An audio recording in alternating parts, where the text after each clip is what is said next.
Welcome back to the Deep Dive. We're here to cut through the noise, get straight to the insights that matter. That's the plan. Today we're tackling something huge. It's part geopolitical thriller, part historical epic, and honestly, part desperate search for peace. All wrapped up in one complex issue. Exactly. We're looking at India's role, maybe a surprisingly pivotal role in the ongoing Ukraine-Russia conflict. A role perhaps overlooked in a lot of the day-to-day coverage. For sure. This isn't just about, the latest battles or sanctions updates. It's deeper. It's about how one nation with a really unique history and position today might actually hold a key to peace. At a time when, let's face it, military escalation just seems like a dead end. It really does. Okay, let's unpack this. Let's try and get a fresh perspective on it all. Yeah, and what's fascinating here, as you said, is that while headlines fixate on battlefield movements or the next sanctions package, the detailed analysis we've done, drawing on quite a range of sources, points to something more nuanced, a potentially overlooked path to resolution. So our mission today, really, is to explore why. Why India? A nation that's historically championed non-alignment, walked its own path. Right. Why might it be the one actor, maybe the only actor, capable of actually brokering a political solution? And what would that even look like? For everyone involved, right? Kiev, Moscow. Exactly. Not just them, but Washington, Brussels, too. It affects everyone. So yeah, we'll be digging into those historical ties, centuries of them, actually. Wow. Plus the tough economic realities playing out right now, and some pretty bold, maybe even controversial proposals for a way forward. It could genuinely reshape how we think about global leadership. Okay, so let's start with that history. Because, as you said, this India-Russia relationship, it isn't some new thing. It's not just a convenient transactional friendship that popped up recently. Not at all. The roots go incredibly deep. Our research really hammers this home. We're talking centuries. Yeah. Formal diplomatic ties, for instance, they were set up April 13th, 1947, between India and the Soviet Union. And think about that date that's actually before India's full independence later that year. Exactly. It's quite remarkable, but it goes back even further, doesn't it? Oh, way further. You find mentions in, Russian chronicles of Indian merchants in Astrakhan back in the 17th century. 17th century? Yeah. And the first official Russian mission actually went to India in 1646 under Durar Mikhail Romanov. That's incredible context. So the big question then is, how did this relationship get so foundational, so embedded, especially when India was so committed to its non-alignment policy during the Cold War? That seems like a contradiction. It does on the surface, but it's really about strategic compulsions meeting India's determination for autonomy. Non-alignment for India wasn't about being passive. It was about making its own choices in that bipolar world. Right, not being forced into one camp or the other. Precisely. And during the Cold War, Moscow became, its most reliable partner across several absolutely critical areas. This is what really forged those bonds. Okay, so what were those areas? Well, first, you've got military aid. This was huge. After the really tough 1962 war with China, India felt vulnerable. Western nations were. They hesitated. Why was that? Politics? Pakistan? A mix of things, yeah. Complex regional dynamics, Cold War calculations. But Moscow stepped right in. They supplied critical stuff, advanced MiG-21 fighters, submarines, tanks. Wow. They quickly became India's #1 defense partner. And that wasn't just about getting weapons. It built this deep institutional trust. You still see echoes of that today. So it really started from a place of need when others held back. That's a powerful start to any relationship.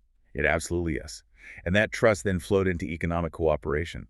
Soviet experts were instrumental, truly foundational in building up India's heavy industrial base. Like the big steel plants. Exactly. Iconic projects like the Bhilai and Bokaro steel plants, huge hydroelectric projects too, all part of India's 5-year plans back then. So not just aid, but actually building capacity. Yeah. Yes, precisely. It was about laying the groundwork for India's self-reliance, giving them the tech, the know-how. And then, maybe most crucially, there was diplomatic support. At the UN. Especially at the UN. Moscow consistently used its Security Council veto to block resolutions that were unfavorable to India, particularly on the really sensitive issue of Kashmir. When was that? 1957, 1962, and again, critically, in 1971. That kind of political backing was a lifeline for India internationally. And 1971 was also the war with Pakistan, leading to Bangladesh's creation, right? Exactly. And during that incredibly difficult war, Moscow's political support and, frankly, its military deterrence, signaling to others not to intervene, were absolutely key. It essentially created the space for Bangladesh to emerge. A major turning point. Huge. And they quickly formalized it with the 1971 Treaty of Peace, Friendship, and Cooperation.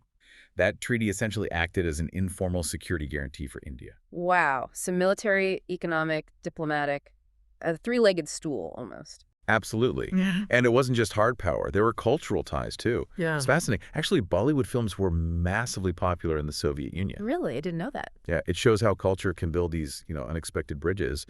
Soviet literature also had a big influence on Indian intellectual circles. So it was a really broad, multi-layered connection. That paints a really clear picture of how deep those roots go. But then the big disruption, the Soviet Union collapses in 91. How does a bond so tied to the USSR survive that? How does it transition so smoothly to the Russian Federation? That seems like it could have been the end. It does, but it speaks volumes about the fundamental strength and the mutual benefit that both sides saw in continuing it. They were both deeply invested. So they consciously worked to maintain it. Absolutely. They immediately signed the 1993 Treaty of Friendship, reaffirming the ties. And this was while Russia itself was going through massive economic chaos and political change. Right, the Yeltsin years. Exactly. Tumultuous times. But the relationship endured. And then, by 2000, during Vladimir Putin's first big visit to India as president, they elevated it formally to a strategic partnership. Okay, so that institutionalized it further. Yes, it meant annual summits, long-term cooperation plans. And the 2000s and 2010s really saw this strategic consolidation deepen. How so? Well, militarily, Russia stayed India's top arms supplier. Often over 60% of India's total arms imports came from Russia during that period. Still, even after the Cold War. Yep. And crucially, joint ventures, like the BrahMos supersonic missile, that's a big deal. Co-developing advanced tech like that shows incredible trust. Very few suppliers do that. That's a key differentiator. Huge. Then you had continued energy cooperation. Russia partnered on major nuclear projects like the Kudankulam plant in South India and supported India's space program, like the early Chandrayaan moon missions. Right, and military exercises too. Yeah, regular joint drills, the INDRA exercises, they symbolize that ongoing interoperability, that defense cooperation remains strong. So it wasn't just inertia from the Cold War. It was an active, evolving partnership, adapting to the new world. But then came the really big test, right? Post-2014, with Crimea and then the full invasion of Ukraine in 2022. Here's where it gets really interesting. How did this seemingly rock-solid relationship navigate that intense international pressure?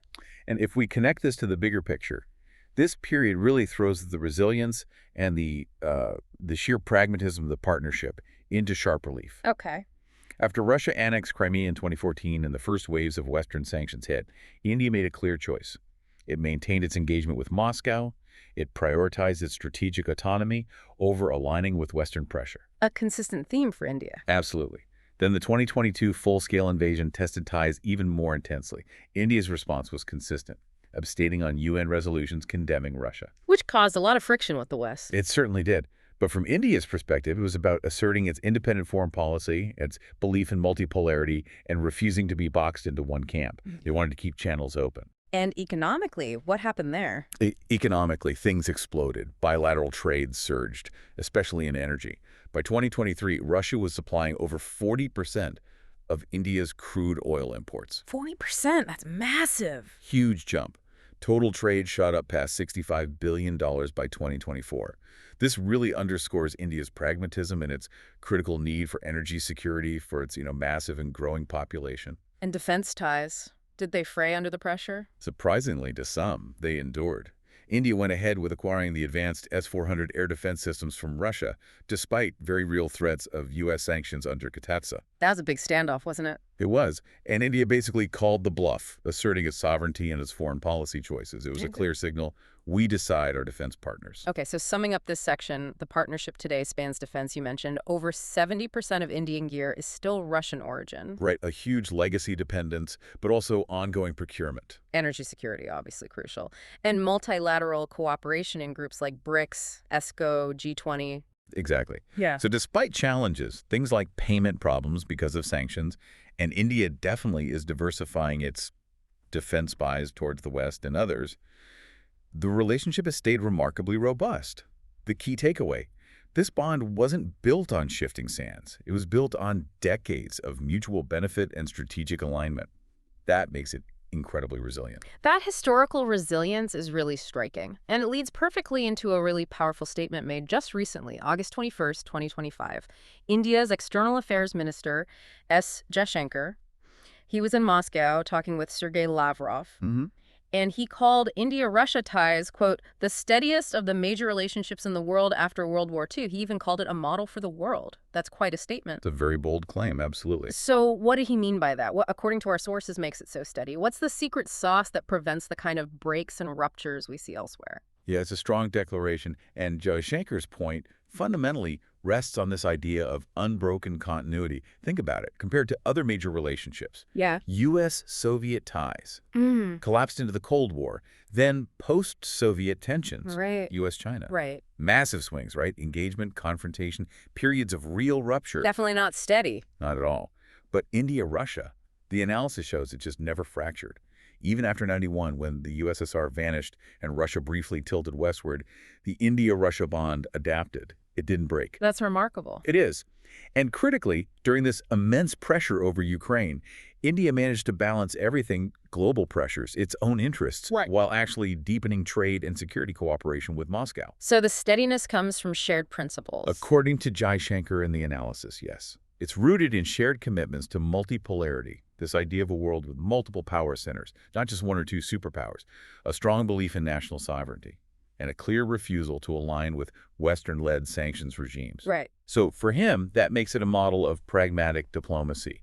It's a relationship not shaken by ideology or shifting alliances. It's built on realism. Okay, so it's about surviving and thriving through adaptation, finding common ground even when the world changes drastically. But beyond just continuity, what makes it truly outstanding? What are the specific characteristics that make it different, that justify calling it a special and privileged strategic partnership? There are several really unique features that set it apart. First, let's talk defense technology and co-development. This is huge. Russia has shown a willingness to share truly advanced tech with India, stuff most suppliers wouldn't dream of sharing. Like the BrahMos missile you mentioned. Exactly. Co-developing something that's sophisticated, or leasing nuclear submarines. This level of tech transfer, empowering India's own defense industry, is a massive differentiator. It builds real self-reliance. Okay, what else? Second, its resilience against external pressure. We talked about the S-400 deal. India went ahead despite major U.S. sanctions threats. That wasn't just buying missiles. It was India saying, we control our foreign policy. And public opinion supports this. Consistently. Polls show Russians are viewed very favorably in India, ranked as a top trusted partner. There's a societal acceptance of this bond. Third, the trade boom. We mentioned the numbers, $13 billion in 2021 to $68 billion by 2024, mostly discounted Russian oil. Driven by energy needs. Absolutely. It shows a deep growing economic interdependence. Fourth, and this is vital for trust non-interference. Unlike, say, the US or the EU, Russia almost never publicly criticizes India on sensitive domestic issues. Kashmir, democracy, human rights, Moscow stays out of it. Which aligns with India's own doctrine. Perfectly. It fosters mutual respect. Finally, there's ongoing global cooperation. They work together advocating for reforms in places like the UN, collaborating on things like Arctic energy, pharmaceutical exchanges. It reinforces the long-term relevance. So all these factors together. Yeah, they combine to make it what the sources call that special and privileged strategic partnership. It's proven resilient through wars, sanctions, massive global shifts. It really does stand out. It certainly sounds unique. Which brings up a comparison people might make. How does this stack up against other famous special relationships, like, say, the US-UK one we always hear about? Is it similar or fundamentally different? That's a really important question, and while you hear the term special relationship, the India-Russia one is quite distinct from the US-UK model. Okay, how so?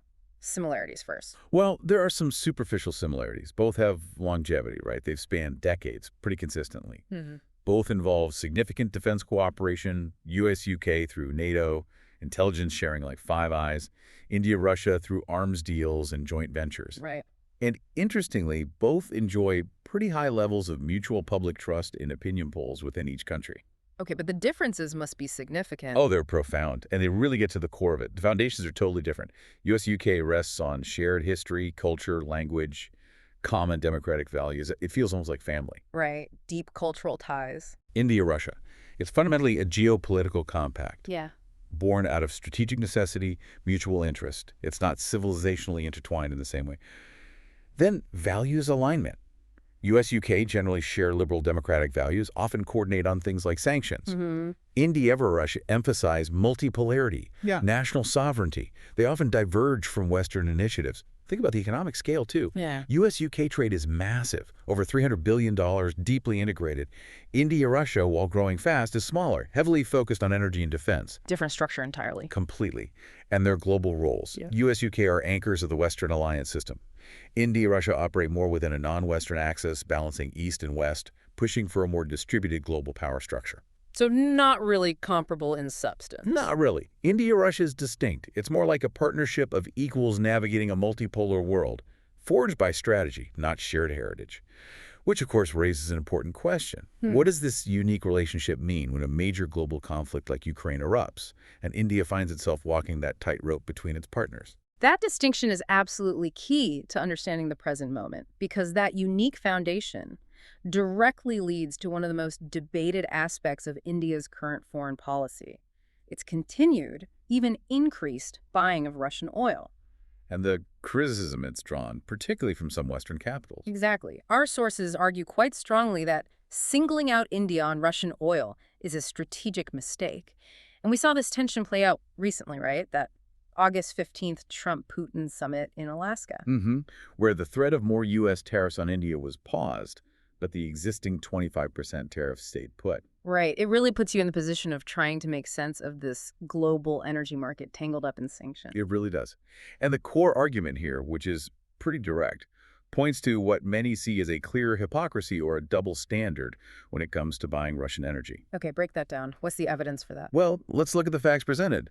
Despite all the talk about Europe breaking free from Russian energy, Right, a lot of bold statements. Europe's imports of Russian liquefied natural gas, LNG, actually went up by nearly 18% in 2024. Went up. Seriously. And by 2025, Russian LNG still made up the majority of the EU's imports from Moscow.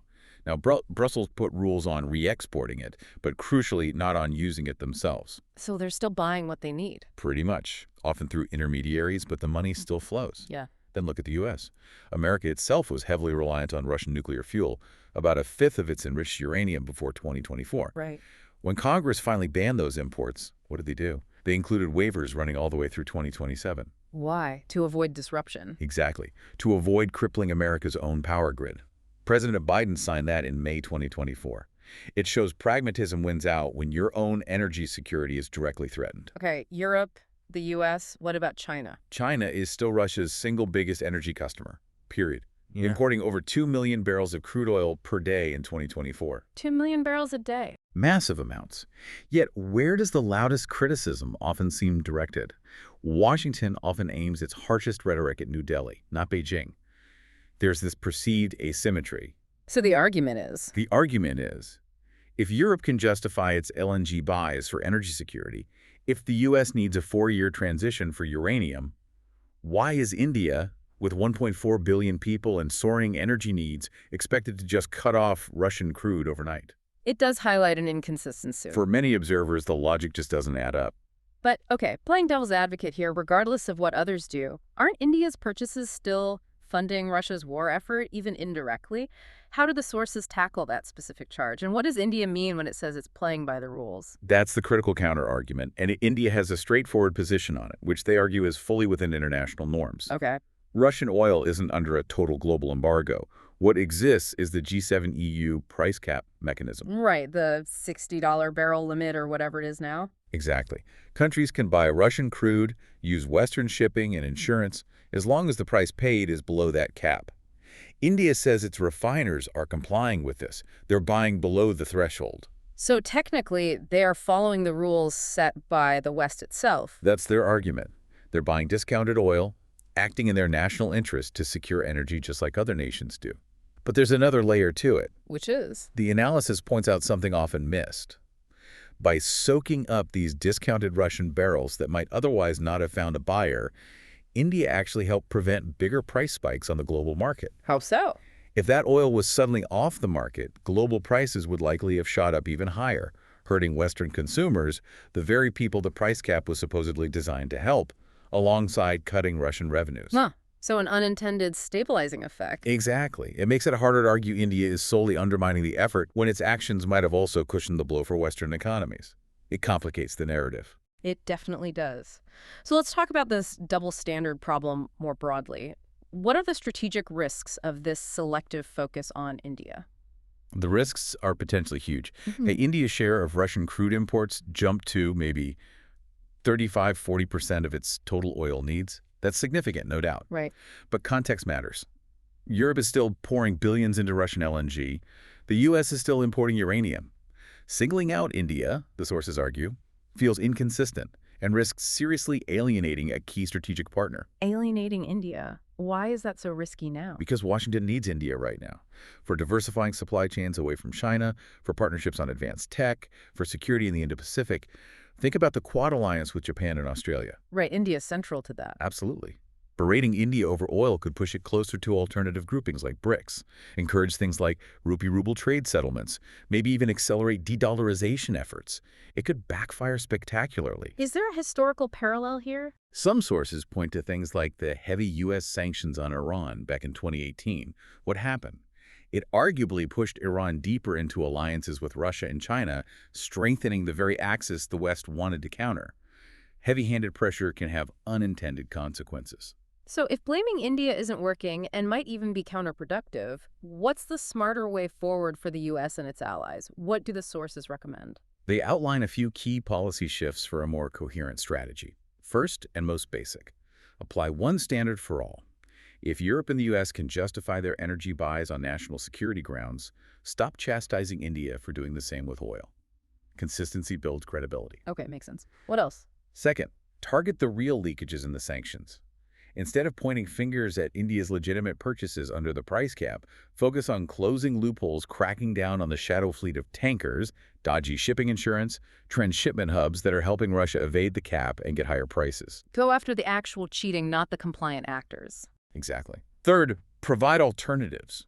Instead of just criticism, actively help India diversify its energy sources, offer financing for renewables, expand partnerships for refining non-Russian crude, help secure other suppliers. Positive incentives work better than blame. Practical help, not just rhetoric. Precisely. And finally, keep the coalition broad. Energy security, geopolitical stability, these require keeping major players like India inside the tent, working together. Berating India just undermines that unity. It shoots the whole effort in the foot. Which really raises an important question. If sanctions and military pressure aren't enough on their own, what can actually bring peace to Ukraine? That's the critical question, isn't it? Because when you look at Ukraine, the human cost is just devastating. Tens of thousands dead, millions forced from their homes, cities shattered. The scale of suffering is immense. And as this grinding war enters its fourth year, the pattern seems tragically clear. More military escalation hasn't brought a decisive end. It's just led to more destruction, more entrenchment. A brutal stalemate, really. Which leads to this provocative idea from our sources. The war could be brought closer to an end not by military escalation, but by 3 unilateral political moves from President Vladimir Zelensky himself. That's a huge claim. Okay, let's unpack this. It is a huge claim, and the analysis behind it is pretty stark. It argues quite forcefully that military escalation has failed. There just isn't a purely military solution visible on a horizon. Why not? Both sides still talk about victory. They do, but look at the realities. From the start, both sides had maximalist goals, right? Russia initially wanted regime change. Ukraine wants full territorial restoration, including Crimea. The West hoped sanctions would cripple Russia. And none of that has happened. Exactly. After years of this brutal attrition warfare, Russia has adapted. It's rerouted trade to Asia, India, China blunting the worst of the sanctions.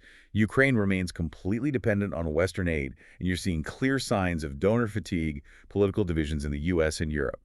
Sustained aid isn't guaranteed. And the battlefield. Largely stalemated. Territory changes hands, but incredibly slowly and at horrific human cost. Continuing down this path just guarantees more death, more destruction. So the conclusion is we have to shift from purely military thinking to political imagination. Something has to break the cycle. It feels like an inescapable conclusion, however difficult. So if a political solution is the only real path, why India? Why is India seen as uniquely positioned to maybe guide this incredibly delicate, complex process? India's unique potential comes down to 3 key factors that no other major power really possesses in combination. First, those historic ties with Russia we talked about. The trust, the long partnership. Exactly. Decades of defense, energy, diplomatic support. Moscow genuinely values that relationship, especially now, as a counterweight to Western isolation. They listen to New Delhi in a way they don't listen to others. Okay, that's one factor. What else? Second, India has immense credibility in the global south. Unlike NATO countries, India isn't seen as a direct party backing one side in the war. Its consistent calls for dialogue, for respecting sovereignty, they resonate across Asia, Africa, Latin America, places often skeptical of Western sanctions and motives. So it's seen as more impartial. Much more so. And third, India has shown a genuine commitment to peace. It hasn't endorsed Russia's invasion, but it also hasn't supported NATO expansion as the solution. Its abstentions at the UN weren't about siding with Russia, but about preserving space for mediation. Jaishankar called it pro-peace, not neutral. Exactly. Pro-peace. Focused on ending the conflict and the suffering. This unique combination trusted by Moscow, credible in the global south, committed to peace positions India as a potential bridge. A bridge between Russia and the West, and crucially, between Ukraine's need for sovereignty and Russia's stated security concerns. It has a unique kind of soft power in this context. Precisely. It's uniquely equipped. Okay, that clarifies India's potential role. Mhm. Now let's get into the specifics of those three political moves the sources suggest Ukraine could take. These are unilateral steps designed to change the game. What are they? Right. These are concrete actions Ukraine could initiate to build confidence, break the deadlock. Move one. A fresh democratic mandate for Zelensky. Okay, what does that mean exactly? Well, remember, Zelensky swept into power in 2019, promising to end the war in Donbass through dialogue. That promise obviously couldn't be fulfilled because of the invasion. Right. The sources suggest that pledging new elections, once conditions allow, specifically to get a mandate for constitutional reforms and a peace process, would give immense legitimacy to any eventual compromise. Why is that so important? Because making major concessions on territory, on governance structures in any democracy, you need the explicit backing of the people. Otherwise, any deal risks being seen as illegitimate, imposed from outside or by elites. Ukraine's democracy is seen as strong enough for this. A fresh mandate gives Zelensky the authority, the political cover for tough choices. So it's about strengthening the foundation for peace, not a sign of weakness. Exactly. It's about democratic legitimacy for peace. Okay, that makes sense. But the timing, holding elections during a war, how practical is that? That's a huge practical hurdle. The sources acknowledge that. The key isn't necessarily holding elections immediately, but making a clear, public, internationally backed pledge to hold them once feasible, tied specifically to constitutional reform for peace. The commitment itself becomes a powerful signal. Got it. The pledge is the key first step. What's it move to? Move 2. Federalism, autonomy, and cultural rights. This tackles the really thorny ethnic Russian question head-on. The issue of Russian speakers in eastern and southern Ukraine. Precisely. In Crimea, Donbass, parts of Kharkiv, Odessa, there are large Russian-speaking populations. Language laws passed after 2014 restricting Russian in schools and public life alienated many in these communities. A grievance Russia exploited. Absolutely. Yeah. So the proposal is restructure Ukraine into a federal state.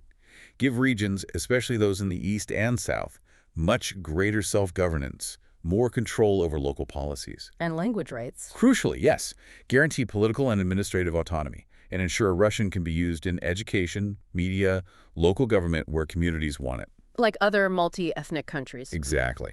The sources point to examples like Switzerland, Canada, even India itself, countries that thrive precisely because they accommodate diversity through federalism and cultural protections. The argument is this wouldn't weaken Ukraine.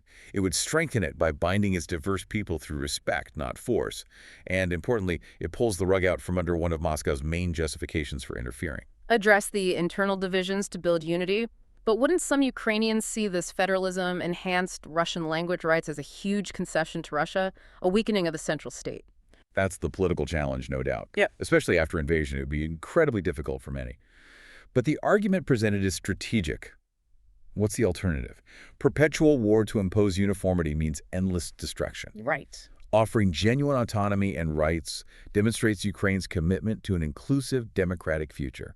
It showcases sovereignty that accommodates rather than just dominates. Ultimately, the sources argue, this makes Ukraine stronger and more stable internally, not weaker. It also makes Russia's narrative much harder to sustain. A tough sell politically, but potentially transformative strategically. Okay, what's the third move? This one sounds like the most controversial. It is. Definitely the most controversial, but maybe the most decisive. Move 3.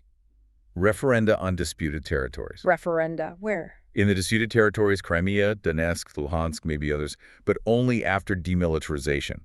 Residents would get 3 clear choices in internationally supervised votes. What choice? Option 1. Remain within a federal Ukraine, but with the enhanced autonomy we just discussed. Option 2. Declare independence as separate entities. Option 3. Join the Russian Federation. Wow. Internationally supervised is key there, I imagine. Absolutely critical. Yeah. That's what would give the outcome legitimacy, unlike Russia's sham referendums held under occupation. It aligns with the principle of self-determination, which has, albeit controversially, been used to resolve other territorial conflicts. Like East Timor or Kosovo. Examples like that. The analysis is clear about the risks a referendum could potentially ratify some of Russia's gains. But the counterargument is stark. Refusing any such process just guarantees permanent conflict. So it's a gamble for peace. It's positioning Ukraine as the democratic actor willing to let people decide while putting the onus on Russia to allow fair, transparent, internationally monitored votes. I can already hear the biggest objection. Doesn't this legitimize Russia's aggression? Doesn't it reward seizing territory by force and set a terrible precedent? Right. That's a huge moral and legal hurdle. It's the absolute core concern, and the sources confront it directly. Their argument is pragmatic, perhaps even bleak. Continuing the war, indefinitely hoping to militarily recapture every inch of lost territory, including Crimea, just isn't realistic given the stalemate and the horrific cost. So it's choosing a difficult peace over endless war. It's aiming for a peace with democratic legitimacy, derived from the people's choice, rather than an imposed peace of perpetual conflict. The international supervision is vital to differentiate it from Russia's actions, emphasizing Ukrainian agency and popular will, not validating conquest. It's a calculated risk to break the military deadlock with a democratic process, however imperfect. It also puts Russia in a difficult position if they refuse genuinely fair, supervised votes. Okay, those are 3 incredibly bold, potentially game-changing political moves. They really shift the focus away from sanctions, which seem to be the main tool right now. Why are sanctions still the primary strategy if they're not delivering this kind of political peace? That's a fundamental point the analysis hammers home. Sanctions are economic weapons. They're designed to weaken an adversary, degrade their military capability, put pressure on their economy.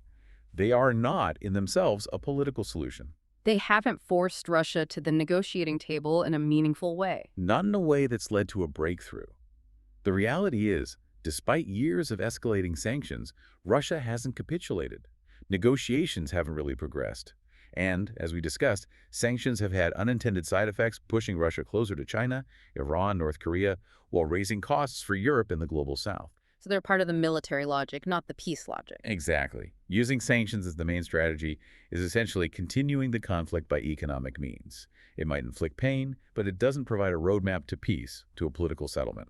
If we connect this to the bigger picture, it really demands a rethink of the tools being used, moving from just punishment towards proactive, imaginative diplomacy. So if the current tools aren't working and these political moves offer a potential path, how does India step in? How does it actually broker something this complex, this fraught with history and mistrust? This is where India's unique position becomes so critical.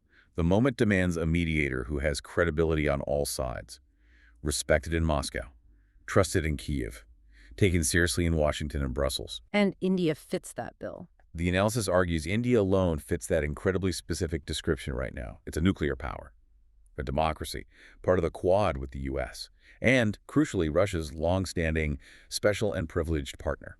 So it can use that relationship with Moscow. Exactly. Leverage those ties to gently, persistently nudge Russia towards recognizing that this endless war undermines its own long-term interests, isolates it, drains its resources.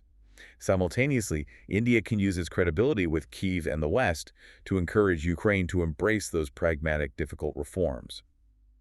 Federalism. The referenda arguing they don't betray sovereignty but actually break the deadlock. Can potentially offer peacekeepers. The sources suggest that too.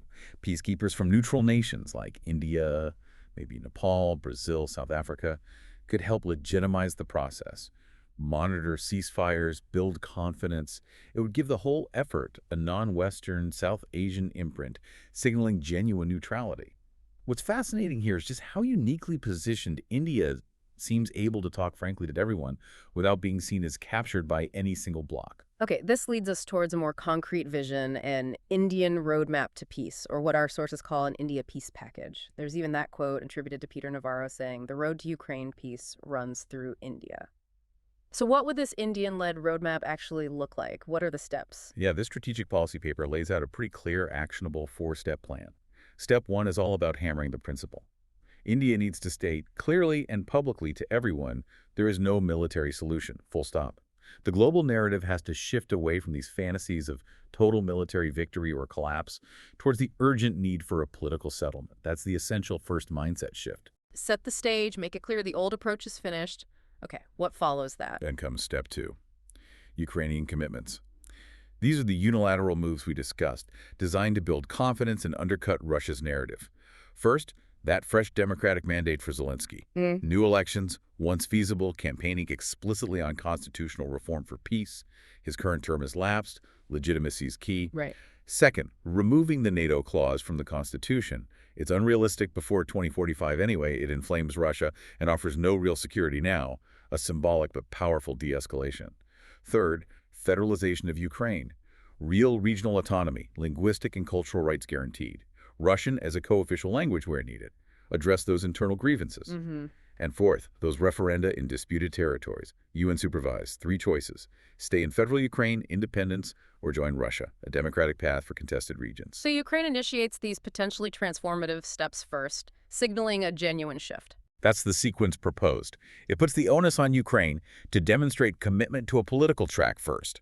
Then, once Ukraine acts, comes step three. Russian commitments. Okay, what's Russia expected to do? First, withdraw troops significantly, at least 50 miles from the contested zones, creating a real buffer. Second, accept UN peacekeepers from neutral states India, Nepal, Brazil, South Africa are mentioned to monitor the ceasefire and withdrawal. Build real security on the ground. And sanctions relief. Yes, incremental sanctions relief, tied directly to Russia complying with each step. Withdraw troops, get some relief.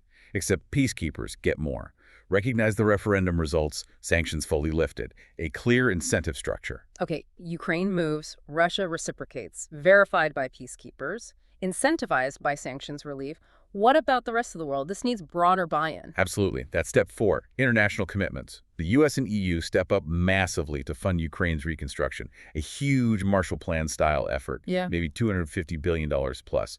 Show commitment to rebuilding. Russia commits up front to respect the outcomes of those internationally supervised referenda, whatever they may be. China is brought in to contribute reconstruction financing, using its economic clout for stability. And India's role in all this? India serves as the lead mediator, the guarantor of the process, leveraging its unique credibility.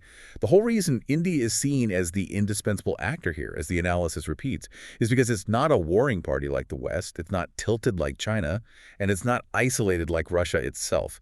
That gives it trust no one else has right now. It's a really ambitious but also logically structured plan. If India could actually pull this off, broker this kind of peace, end Europe's worst war since 1945, what does that do for India's global standing? Is this really its Nobel moment, its arrival as a true global power? The sources absolutely frame it that way. A potential Nobel moment, yes. If New Delhi manages this, it's not just a diplomatic win. It's India announcing its arrival as a global power capable of shaping outcomes far beyond its own region. It would be transformative. And the leadership is key. You mentioned Modi and Jaishankar. The Modi-Jaishankar duo are seen as crucial. Modi, arguably the world's most popular elected leader, whose whole career, the sources note, highlights transformative change coming through human leadership and political work, not just waiting for miracles.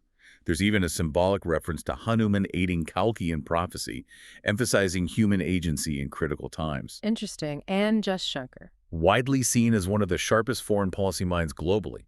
His articulate, often viral speeches project this confident, pragmatic, multi-aligned India onto the world stage. Together, success here would cement their legacies, and it would make the powerful case that in this century, peace itself could be India's greatest export. Peace as India's greatest export. That's a profound idea. It really highlights the urgency, the potential of this moment. So what does this mean for right now? Is India just balancing, or is this the time for that bolder move? That's the crux of it. The analysis suggests India has, until now, mostly focused on balancing its interests, buying the oil, supporting sovereignty in principle, abstaining at the UN, calling for dialogue. Necessary, perhaps, but not decisive. But the opportunity is there now. The opportunity is unique and pressing now. Because the U.S. and Europe are too involved as parties, China is too aligned with Russia, Turkey's earlier mediation efforts have faded. Only India seems to have the fresh credibility and the unique access required. So the choice is India's. Largely, yes. If India takes this bold diplomatic leap, the sources conclude, history might remember Ukraine not just for the tragedy, but as the moment India truly stepped onto the global stage, not just as a rising economic power, but as a decisive peacemaker. How could they start? What are the practical first steps for India? The policy recommendations are concrete. Appoint a high-level special envoy for Ukraine peace, someone respected across the board. Engage both sides quietly first, through back channels. Build trust before any public announcement. Frame the mediation effort as humanitarian focus on refugees, reconstruction, saving lives, not just geopolitics. And then, when ready, formally propose an India peace package at a major forum like the UN General Assembly. This raises an important question, though. Is the established world order truly ready to let an emerging power like India take the lead on something this critical? #tag outro. Well, as we've really unpacked today, the road to peace in Ukraine, it's incredibly complex. It's clearly not going to be found solely on the battlefield. That much seems certain. Our deep dive today has traced that intricate history of India-Russia ties, navigated the very nuanced, often contradictory realities of global energy markets, and explored a set of concrete, though definitely challenging, political steps that could potentially lead to peace. Steps that require immense political will. Absolutely. And the sources we've examined make a really compelling case for India being perhaps singularly qualified to mediate this incredibly difficult conflict precisely because it can talk to everyone. Unique position. It really makes you think about the future of global leadership, doesn't it? About what it even means to be a world power in the 21st century.